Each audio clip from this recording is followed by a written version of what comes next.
दोस्तों आज के इस वीडियो में हम बात करेंगे कि म्यूचुअल फंड में डेट फंड क्या होते हैं। तो म्यूचुअल फंड की ये सीरीज चल रही है, तो इससे पहले हमने कवर किया था इक्विटी फंड्स क्या होते हैं। तो उसके बाद आप कंटिन्यूटी में नेक्स्ट आज हम कवर करने जा रहे हैं दोस्तों कि डेट फंड्स क्या होते हैं। तो सारी चीज़ें डिटेल में समझेंगे। जिसको म्यूचुअल फंड के बारे में कुछ भी नहीं पता है, एकदम बेसिक से हम कवर करेंगे। तो चलिए जल्दी से हम शुरू करते हैं। तो सबसे पहले दोस्तों बात करेंगे कि डेट फंड्स होते क्या हैं। म्यूचुअल फंड्स की तो हमारी क्लास चल रही है, तो इसमें हम आगे बढ़ करके डेट फंड पे आ चुके हैं। तो डेट फंड बहुत सुन रखा है कि डेट फंड क्या होता है ना। डेट फंड में पैसा लगाने से जो पैसा हमारा है वो सुरक्षित रहता है, उसमें कोई रिस्क नहीं रहती। ये सब सुनते हैं हम जब कोई एजेंट आता है म्यूचुअल फंड वाला, तो वो हमें बोलता है कि भाई अगर आपको सुरक्षित पैसा लगाना है, अगर आपको डर लगता है कि शेयर मार्केट में नहीं लगाना है, इक्विटी फंड में नहीं लगाना है, तो डेट फंड में लगा लो, पैसा सुरक्षित रहेगा। तो ये वही वाला डेट फंड है। होता क्या है, तो डेट फंड दोस्तों एक प्रकार से म्यूचुअल फंड है। म्यूचुअल फंड का क्या है, ये एक टाइप है। म्यूचुअल फंड का एक टाइप है। क्या टाइप है वो, डेट फंड्स। तो डेट फंड में होता क्या है, तो डेट फंड में एक म्यूचुअल फंड जो कंपनियां होती हैं, वो जो आपका पैसा है, म्यूचुअल फंड मतलब हमने क्या सीखा था, क्या होता है म्यूचुअल फंड का मतलब कि आप इन्वेस्टर हो गए और इन्वेस्टर से पैसा इकट्ठा किया है ना, वो कहाँ पे गया, म्यूचुअल फंड कंपनी में। म्यूचुअल फंड कंपनी को क्या बोलते हैं हम, एएमसी बोलते हैं। तो एएमसी में जाता है आपका पैसा, फिर वो पैसा आपका शेयर मार्केट में जाता है ना। तो शेयर मार्केट में अगर जाता है पैसा आपका, तो उसे तो हम क्या बोलते हैं, इक्विटी। इससे पिछले वाले वीडियो में हमने कवर कर लिया था। लेकिन अब इक्विटी के बाद जो दूसरा पैसा लगता है एमसी में, एक तो इक्विटी में लग जाता है, दूसरा अगर लगाना है तो वो पैसा लगता है डेट फंड में। किस में लगता है, डेट फंड में। तो ये पूरी प्रोसेस हम पिछले जो वीडियोज़ हैं उनसे हम कवर करते हुए आ रहे हैं कंटिन्यू। तो डेट फंड में होता क्या है कि जो म्यूचुअल फंड कंपनी है वो आपके पैसे को गवर्नमेंट बॉन्ड्स में लगाती है, ट्रेजरी बिल्स में लगाती है, कॉरपोरेट बॉन्ड्स में लगाती है। तो ये सब क्या होते हैं, ये सभी क्या होते हैं, डेट फंड होते हैं। क्या देखो, डेट फंड क्या है, जो ये आपने सुन रखा होगा, गवर्नमेंट बॉन्ड्स, या फिर इसे हम सिक्योरिटीज भी कहते हैं, गवर्नमेंट सिक्योरिटी भी कह देते हैं। तो डेट फंड क्या होते हैं, गवर्नमेंट बॉन्ड्स होते हैं, और क्या होता है, कॉरपोरेट कॉरपोरेट बॉन्ड्स। इसके बाद में जो ट्रेजरी बिल्स होते हैं, ट्रेजरी बिल, तो ये सभी दोस्तों जो हैं ये क्या कहलाते हैं, ये तीनों जो मैंने यहाँ पे लिखे हुए हैं ये तीनों कहलाते हैं डेट फंड। तो डेट फंड में जो म्यूचुअल फंड कंपनीज होती हैं, जैसे कि एसबीआई है, एचडीएफसी है ना, आईसीआईसीआई प्रूडेंशियल म्यूचुअल फंड, तो ये सभी कंपनियों के, ये सभी बैंकों ने अपनी एक कंपनियां बना रखी हैं, अलग अलग म्यूचुअल फंड की कंपनियां, है ना, जिसे एएमसी कंपनी या फिर फंड हाउस भी हम कहते हैं। तो ये सारी स्कीम्स होती है उनकी, debt fund scheme, equity scheme. तो डेट फंड में, अब डेट फंड तो हमें पता चल गया कि डेट फंड क्या है, एक म्यूचुअल फंड का एक टाइप है। तो डेट फंड का पैसा म्यूचुअल फंड कंपनी कहाँ लगाती हैं, तो वो लगाएंगी कॉरपोरेट बॉन्ड्स में लगा सकती हैं, या फिर कॉरपोरेट बॉन्ड में लगा सकती है ना, ट्रेजरी बिल में। ये तीनों डेट फंड और तीनों अलग अलग हैं। तो अब इसमें आप लेकिन लेकिन इनमें भी पैसा तीनों में से किस में लगेगा, ये डिपेंड करेगा आपके ऊपर। क्योंकि जो फंड है ना, स्कीम, वो आपको सिलेक्ट करना है कि कौन सी स्कीम लेना है आपको, गवर्नमेंट बॉन्ड की या फिर कॉरपोरेट बॉन्ड की या ट्रेजरी बिल की। अगर आप गवर्नमेंट बॉन्ड की स्कीम ले लेते हैं तो फिर आपका पैसा गवर्नमेंट बॉन्ड में लगा दिया जाएगा। तो अब हम समझते हैं कि गवर्नमेंट बॉन्ड होता क्या है। तो डेट फंड का पहला तो फ़ायदा आप समझ लो कि जो फ़ायदा क्या है, डेट फंड में लोग पैसा लगाते क्यों हैं। तो अभी जैसे इससे पहले वाले वीडियो जो हमने कवर किया था, तो उसमें क्या था, इक्विटी फंड में पैसा इक्विटी फंड के बारे में हमने सीखा था। तो इक्विटी फंड में क्या होता है कि जब आप इक्विटी फंड में पैसा लगाते हो, इक्विटी म्यूचुअल फंड में पैसा आप लगाते हो, तो वो पैसा आपका लगता है शेयर मार्केट में, बॉम्बे स्टॉक एक्सचेंज और नेशनल स्टॉक एक्सचेंज की जो कंपनियां हैं। तो वहाँ पर क्या होता है कि थोड़ा सा रिस्क रहता है। तो शेयर मार्केट आपको पता ही है कि शेयर मार्केट अगर चल रहा है तो बहुत अच्छा भी चलता है, और नहीं तो कई बार क्या होता है कि आपके जो रिटर्न्स है वो डाउन भी कर देता है। तो इस वजह से जो लोग शेयर मार्केट से थोड़ा घबराते हैं, है ना, या उनके मन में डर रहता है, तो उनके लिए सुरक्षित एक विकल्प होता है कि वो डेट फंड में पैसा लगा दें। डेट फंड में लगाने का फ़ायदा ये होता है कि जो पहली बात तो क्या होता है कि उसमें रिस्क कम हो जाती है। क्या कम हो जाती है? उसमें किसी भी तरह की उसमें रिस्क कम हो जाती है। शेयर मार्केट से कंपेयर करें तो रिस्क बहुत कम हो जाती है। अगली चीज़, नुकसान क्या होता है? नुकसान ये होता है कि दोस्तों जो रिटर्न शेयर मार्केट देता है ना, वो रिटर्न यहाँ पे हमें नहीं मिल पाते हैं। मिलते हैं रिटर्न, बट एक कंसिस्टेंट मिलता है, मतलब कम से कम मिलेगा। जबकि शेयर मार्केट की कोई लिमिट ही नहीं है। शेयर मार्केट अगर अच्छा चल रहा है तो वो हमें, मतलब जो हमने सोचा भी नहीं हो उससे भी ज़्यादा हो सकता है कि उससे बेहतर रिजल्ट हमें वो दे दे। तो ये बात आपको क्लियर हो गई होगी कि डेट फंड में पैसा लगाते हैं इसलिए इंसान कि जो शेयर मार्केट से जिसको डर हो कि भाई शेयर मार्केट कभी डूब गया तो पैसा भी डूब जाएगा सारा, है ना, क्योंकि इक्विटी फंड का पैसा भी आपका शेयर मार्केट में ही लगता है। तो जो लोग घबराते हैं वो लोग डेट फंड को चुन लेते हैं। डेट फंड क्लियर हो गया। अब हम आते हैं कि जो गवर्नमेंट बॉन्ड्स हैं या फिर कॉरपोरेट बॉन्ड्स हैं या ट्रेजरी बिल है, तो इन तीनों को एक एक करके कवर करेंगे। तो सबसे पहले हम बात कर लेते हैं कि गवर्नमेंट बॉन्ड्स क्या होते हैं ना, कि अगर आपने डेट फंड में पैसा आपको लगाना है और डेट फंड में भी आपको विकल्प दिया किस में लगाना है, तो आपने सिलेक्ट किया गवर्नमेंट बॉन्ड्स। तो गवर्नमेंट बॉन्ड्स क्या होते हैं उसके बारे में अब हम जान लेते हैं। तो दोस्तों होता क्या है कि जिस तरह से आपको और हमें उधार पैसों की ज़रूरत पड़ जाती है, घर में कभी कोई काम आ जाते हैं, है ना, एकदम से ज़रूरत हो जाती है, तो हम आप क्या करते हैं, बैंकों से पैसा उधार लेने के लिए जाते हैं ना, लोन लेने के लिए जाते हैं। तो इसी तरह से क्या होता है कि जो गवर्नमेंट होती है, मतलब जो सरकारें होती हैं, है ना, जैसे हमारी जो भारत सरकार है, तो सरकार को भी क्या है, सरकार को भी अपने काम के लिए, है ना, सरकार को लोन की ज़रूरत पड़ती है। सरकार को किसकी ज़रूरत पड़ती है? लोन की ज़रूरत पड़ती है। तो सरकार भी कर्जा लेती है आपके और हमारी तरह। जिस तरह से आप और हम लोग बैंकों से कर्जा लेते हैं, उसी तरह से सरकार भी कर्जा लेती है। तो सरकार कर्जा क्यों लेती है? तो सरकार कर्जा इसलिए लेती है कि हम जिस देश में रह रहे हैं तो उस देश में हमें सड़कें चाहिए, है ना, हमें क्या चाहिए, स्कूल चाहिए अच्छे,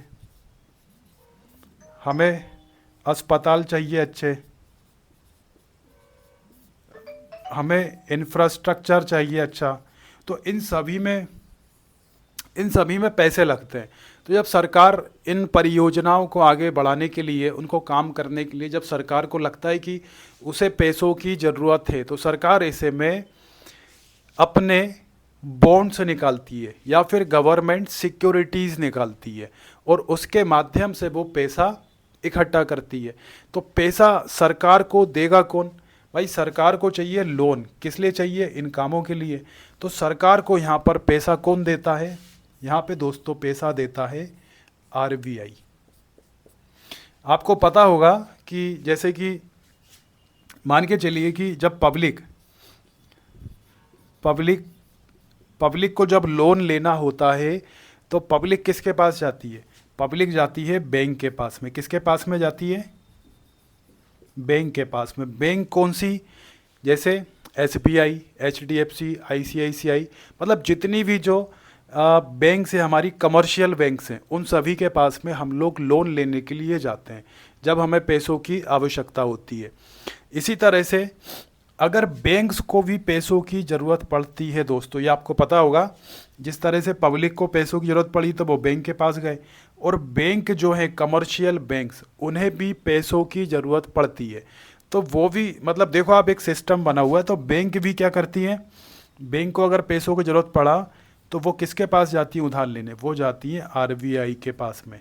ठीक है, मतलब जिस तरह से पब्लिक को उधार चाहिए तो वो जाएगी कमर्शियल बैंकों के पास में, और सभी जो बैंक होती हैं, सभी बैंक्स होती हैं, वो जाती हैं आरबीआई के पास उधार लेने।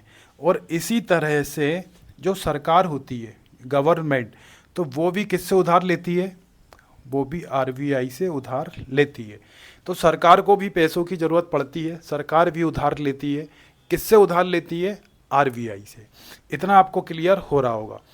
अब हम नेक्स्ट आते हैं कि सरकार अगर पैसे लेगी आरबीआई से तो कैसे लेगी। तो सरकार क्या करती है दोस्तों, जब सरकार को पैसों की ज़रूरत पड़ती है तो वो आरबीआई से बोलती है। आरबीआई मतलब रिजर्व बैंक ऑफ इंडिया, इसलिए इसे हम क्या कहते हैं, बैंकों का बैंक भी कहते हैं। मतलब जिस तरह से हमारी जो बैंक्स हैं सभी कमर्शियल बैंक के पास हम जाते हैं, लेकिन जितनी जो कमर्शियल बैंक हैं वो सभी उधार लेने के लिए आरबीआई के पास जाती है। मतलब सभी बैंकों की जो बैंक है वो कौन है, आरबीआई। और सरकार की भी बैंक कौन है, RBI, reserve bank of India. तो अब सरकार को जब पैसों की ज़रूरत पड़ती है उधार, तो सरकार आरबीआई से बोलेगी। किससे बोलेगी, आरबीआई से, कि भाई हमें पैसों की ज़रूरत पड़ गई है और हमें पैसे चाहिए। तो फिर आरबीआई बदले में सरकार से बोलती है कि भाई हमें इसके बदले में सिक्योरिटी क्या मिलेगी, कि सरकार को, मान के चलिए कि सरकार को, भारत सरकार को 1000 कितने 1000 करोड़ रुपए की आवश्यकता पड़ गई है ना, और आरबीआई से लोन मांगा। तो आरबीआई ने कहा कि 1000 करोड़ इतनी बड़ी रकम आपको देंगे तो इसकी सिक्योरिटी क्या दोगे आप। तो भारत सरकार क्या करेगी, भारत सरकार बदले में एक पेपर में लिख कर के देगी कि हम आपको या धारक को ये वचन देते हैं कि जो 1000 रुपये आपसे उधार लिया है उस 1000 रुपये को हम ब्याज सहित आपको वापस लौटाने का वचन देते हैं। तो ये क्या हो गई, गवर्नमेंट सिक्योरिटी। मतलब भारत सरकार ने वचन दे दिया आरबीआई को लिख करके भारत सरकार की तरफ से कि अभी हम सरकार में हैं या फिर नहीं भी रहें तो भी आपको जो 1000 रुपये है, और वो जितने भी परसेंटेज के हिसाब से लिया हो, मान लीजिए 10% के हिसाब से आरबीआई ने 10% के हिसाब से 1000 करोड़ भारत सरकार को उधार दे दिए। तो इस पर अब क्या होगा, इस पर भारत सरकार को आरबीआई 1000 करोड़ दे देगी और भारत सरकार बदले में क्या देगी, एक वचन पत्र है ना, इसे ही क्या बोलते हैं हम, इसे ही हम क्या बोलते हैं, सिक्योरिटी। गवर्नमेंट क्या हो गई, ये सिक्योरिटी हो गई। तो अब भारत सरकार ने 1000 करोड़ आरबीआई से लिए और आरबीआई से 1000 करोड़ रुपए के बदले में एक सिक्योरिटी दी कि भारत सरकार आपसे जो ले रही है वो आपके पैसे डूबेंगे नहीं। और वचन पत्र का मतलब क्या है, वचन पत्र का मतलब ये कि भारत सरकार की तरफ से सिक्योरिटी दी जा रही है कि आपका पैसा डूबेगा नहीं। तो 1000 करोड़ जब ये आरबीआई दे देगी है ना सरकार को, और बदले में वचन पत्र मिल जाएगा। लेकिन अब इसके बाद में अगला सवाल फिर आता है कि आरबीआई के पास 1000 करोड़ रुपए कहाँ से आएंगे। तो आरबीआई क्या करेगी दोस्तों, आरबीआई बैंकों से बोलेगी। बैंक मतलब जितने भी जो कमर्शियल्स बैंक हैं, जैसे कि अभी जो मैंने आपको नाम गिनाए थे, तो कमर्शियल बैंक से आरबीआई बोलेगी। क्या बोलेगी, कमर्शियल बैंक से बोलेगी आरबीआई कि क्या बोलेगी कि आप सभी आकर के आरबीआई को पैसा दो, है ना। तो फिर बाकी की जो बैंक्स है ना वो कहेंगी कि भाई आरबीआई को हम पैसा क्यों दें। तो आरबीआई फिर क्या करेगी, फिर वो इसी सिक्योरिटी जो वचन पत्र है इसका यूज़ करेगी बैंकों के लिए। बैंकों से कहेगी कि आप हमें पैसा दो और आपको हम बदले में भारत सरकार की सिक्योरिटी देंगे। तो बैंक क्या करेंगी, बदले में जितनी भी बैंक होंगी, मान के चलिए किसी से 50 करोड़ ले लिए, किसी से 100 करोड़ ले लिए, है ना, और बदले में उन्हें सिक्योरिटी दी जाएगी कि इतने सालों के लिए आपसे पैसा ले रहे हैं और बदले में आपको इतना उस पर इंटरेस्ट मिलेगा। तो सभी जो बैंक है ना दोस्तों, ये रेडी हो जाएंगी किसको, आरबीआई को पैसा देने के लिए क्यों हो जाएंगी? क्योंकि देखो बैंकों की जो कमाई होती है ना, वो किससे होती है? मतलब जितनी भी जो कमर्शियल्स बैंक होती हैं, वो पैसा या तो पैसा देती हैं, मतलब लोन देती हैं, उसका इंटरेस्ट आता है, और पैसा लेती हैं। तो उन दोनों का जो डिफरेंस होता है ना, उसी से मतलब उन दोनों का जो इंटरेस्ट होता है, जैसे आपने जब बैंकों में एफडी कराते हो तो बैंक आपको बदले में ब्याज देती है। लेकिन बैंक का दूसरा काम ये भी है कि बैंक लोगों को लोन भी बांटती है। तो लोन बांटने से बैंकों को क्या मिलता है? ब्याज मिलता है, कमाई होती है बैंकों की।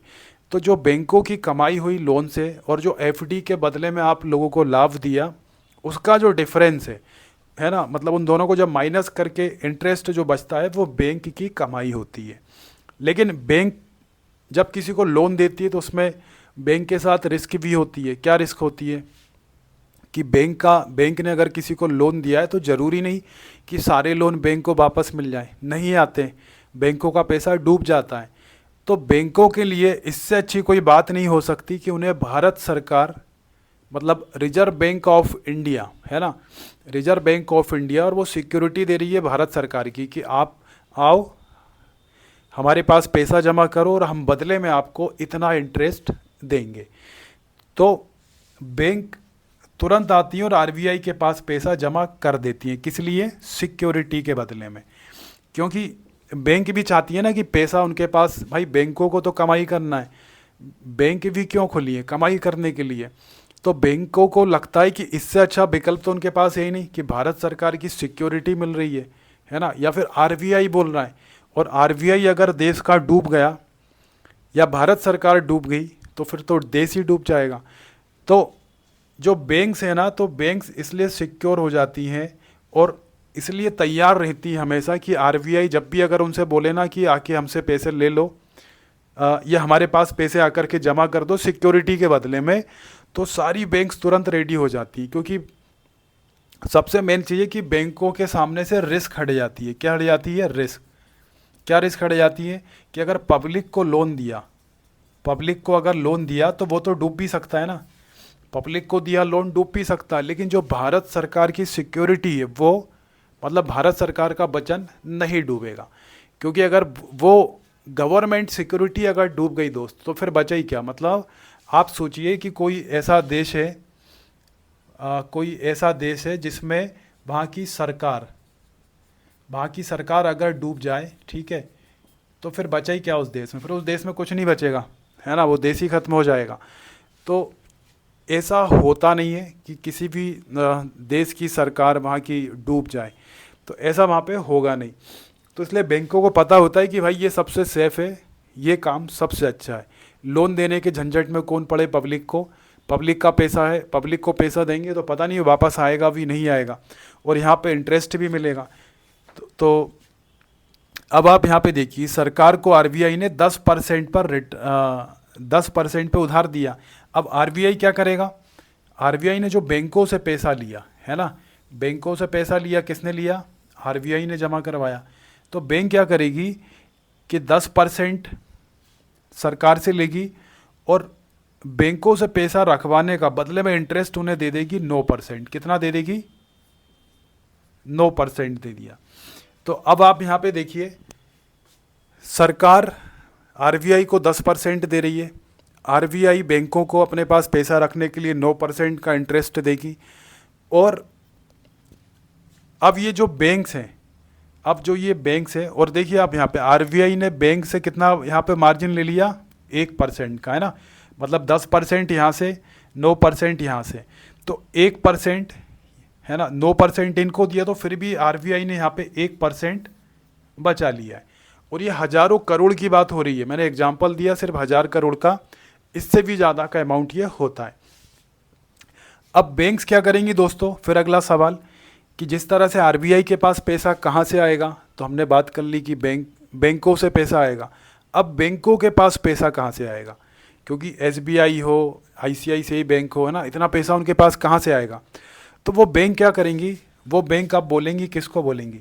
वो बैंक बोलेंगी अब पब्लिक को। किसको बोलेंगी दोस्तों?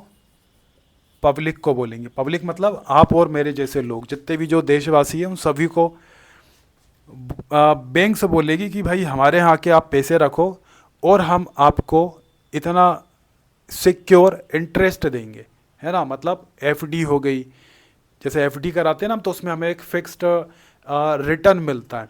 तो इसी तरह से जब बैंक्स क्या बोलेगी अपने कस्टमर्स को कि भाई आप हमारे पास में आओ, इतने साल के लिए पैसा रखो और हम आपको गवर्नमेंट बॉन्ड्स देंगे। तो गवर्नमेंट जो बॉन्ड्स हैं वो सिक्योर हैं, है ना। बहुत सारे लोग होते हैं ना, उनको पैसा सिक्योर चाहिए, भले ही थोड़ा कम मिले, लेकिन क्या चाहिए, सिक्योर चाहिए, रिस्क नहीं चाहिए शेयर मार्केट की। तो बैंक बोलेगी पब्लिक से कि भाई हमारे पास आके पैसे जमा करो, तो पब्लिक आके बैंक में पैसा जमा करेगी और बदले में पब्लिक को क्या 8% का रिटर्न दे दिया जाएगा कि भाई ये लो 8% आप हमसे रिटर्न ले लेना गवर्नमेंट बॉन्ड पे। तो पब्लिक जाएगी और खुशी खुशी अपना पैसा जमा करेगी बैंकों में, ठीक है। तो ये पूरी प्रोसेस आप कनेक्ट कर पा रहे होंगे। सरकार को ज़रूरत पड़ी पैसों की आरबीआई से लिया, तो आरबीआई ने बैंकों से बोला, बैंकों ने पब्लिक से बोला, फाइनली पब्लिक ने बैंक में पैसा जमा किया, फिर बैंक से आरबीआई के पास आया और आरबीआई से सरकार के पास आ गया। तो ये तो एक प्रोसेस होती है, लेकिन हम बात कर रहे हैं म्यूचुअल फंड की। तो यहाँ पे जो बैंक्स है ना दोस्तों, यहाँ पर जो ये बैंक्स है कमर्शियल, ये पब्लिक के पास गई पैसा लेने के लिए, लेकिन ये पब्लिक की बजाय एक मतलब सीधा सा रास्ता जो है वो है बैंकों के पास में, एक ऑप्शन है म्यूचुअल फंड कंपनी के पास में। मतलब पब्लिक के पास क्यों जाए बैंक, वो डायरेक्ट क्या करेंगी, म्यूचुअल फंड कंपनी के पास में जाएंगी और उनसे बोलेंगी कि भाई आप हमें आप ये हमसे बॉन्ड से ले लो, क्या ले लो, हमसे ये बॉन्ड से ले लो या फिर सिक्योरिटी ले लो, और हमें ये 8% पे 1000 करोड़ रुपए, या सभी बैंक अपने अपने हिसाब से, कोई 100 करोड़, कोई 200 करोड़, है ना, कोई 50 करोड़ रुपए म्यूचुअल फंड कंपनी से ले लेगी। तो म्यूचुअल फंड जो कंपनी है, जैसा कि अभी हमने बात की थी, जो म्यूचुअल फंड कंपनी है, तो उसमें आपका और हमारा क्या होता है, बहुत सारा पैसा हम लोग इन्वेस्टर्स उसमें लगाते हैं। तो उस पैसे, अब वो पैसा म्यूचुअल फंड कंपनी में रखे रखे तो कोई बढ़ नहीं जाएगा। तो म्यूचुअल फंड कंपनी भी उस पैसे को क्या करेंगी, बढ़ाने के लिए वो कहेंगी ये तो अच्छा ऑफर है, बैंक खुद हमसे बोल रही है कि हमें इतने रुपए दे दो, और उसके बदले में जो बैंक्स हैं वो सिक्योरिटी भी दे रही हैं कि ये सिक्योरिटी रख लो, आपका पैसा डूबेगा नहीं, क्योंकि हमें सिक्योरिटी आरबीआई ने दी है और आरबीआई को भारत सरकार ने दी है। तो फिर जो बैंक्स हैं वो डायरेक्ट म्यूचुअल फंड कंपनी से कांटेक्ट करेंगी, म्यूचुअल फंड कंपनी बैंकों को बैंक्स को पैसा उधार दे देंगी, और बदले में जो म्यूचुअल फंड कंपनी है वो क्या ले लेंगी, वो ले लेंगी बॉन्ड्स। क्या ले लेंगी दोस्तों, बॉन्ड्स, जिसके बारे में आज हम पढ़ रहे हैं। और इसे ही कहा जाता है, क्या कहा जाता है, इसे डेप्ट फंड कहा जाता है, डेट फंड। तो आप इसको कनेक्ट कर पाए होंगे दोस्तों। थोड़ा वीडियो लंबा खींच गया, लेकिन डिटेल में मैंने आपको बताने की कोशिश की ताकि एक एक चीज़ आपको बेसिक तरीके से क्लियर हो पाए। तो डेट फंड हम जो पढ़ रहे थे ना, डेट फंड होता ही ये है कि उसमें पैसा उधार मांगा सरकार ने, ठीक है, सरकार को पैसों की ज़रूरत पड़ी, आरबीआई से पैसा मांगा, आरबीआई ने कहा ठीक है दे देंगे, लेकिन आरबीआई के पास भी नहीं था, तो आरबीआई ने बैंकों से बोला। अब बैंक के पास भी नहीं था, तो बैंक के पास में दो ऑप्शन थे, पब्लिक के पास जाए या फिर म्यूचुअल फंड कंपनी के पास। तो सबसे अच्छा रास्ता होता है बैंक्स के पास में म्यूचुअल फंड कंपनी के माध्यम से बैंक को पैसा मिल जाए, क्योंकि म्यूचुअल फंड कंपनी में आपका और हमारा पैसा हजारों, है ना, 1000 करोड़, 10,000 करोड़, 50,000 करोड़, 1,00,000 करोड़, इतना बड़े बड़े अमाउंट में म्यूचुअल फंड कंपनी के पास हम जो इन्वेस्टमेंट के लिए पैसा लगाते हैं वो होता है। तो बहुत आसानी से बैंक्स को वहाँ पे पैसा मिल जाता है, और बैंक बदले में उनसे बोलती है म्यूचुअल फंड कंपनी से कि हम आपको इतना इंटरेस्ट देंगे। तो म्यूचुअल फंड कंपनी को इंटरेस्ट मिलता है बैंकों से, और फिर उसी में से हम और आप जो इन्वेस्टर्स हैं जिन्होंने डेट फंड खरीदे हैं, तो सभी के प्रोपोर्शन के अकॉर्डिंग वो इंटरेस्ट आपको और हमको दे दिया जाता है। तो ये दोस्तों पूरा आपको समझ में आ गया होगा कि डेट फंड होते क्या हैं, कैसे काम करते हैं, क्या इसका कॉन्सेप्ट है, सारी चीज़ें। अब इसके फ़ायदे क्या हैं, तो डेट फंड के वही अगेन फ़ायदे कि इसमें कोई रिस्क नहीं है, क्योंकि इसमें मतलब डूबने के चांसेस ना के बराबर हैं, क्योंकि भारत सरकार आपको एक सिक्योरिटी दे रही है, आपको एक रिटर्न में पेपर दे रही है कि हम मतलब वचन देते हैं कि आपका पैसा लौटाएंगे। तो और डूबेगा इसलिए नहीं क्योंकि अगर किसी भी देश की सरकार अगर डूब गई तो फिर ये मान के चलिए वो देश भी नहीं बचेगा।